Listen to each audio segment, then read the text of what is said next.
Hello, in this video we'll be looking at ledger and ledger classifications. Let's first know what's ledger.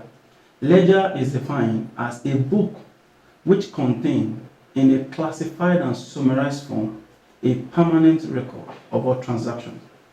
Now, ledger is the final book or final destination of all transactions. Ledger is divided into three parts, which are personal ledger, general ledger, and private ledger. Now let's look at the nature of ledger. Like we've spoken about accounting equation in our previous video, that it is of double entry, which is debit side and credit side. Debit is always represented with DR and credit is represented with CR. Now, ledger has a certain nature, which is debit side and the credit side.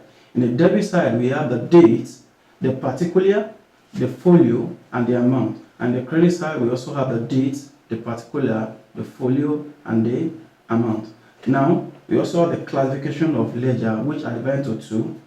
Number one, personal accounts, and two, impersonal account.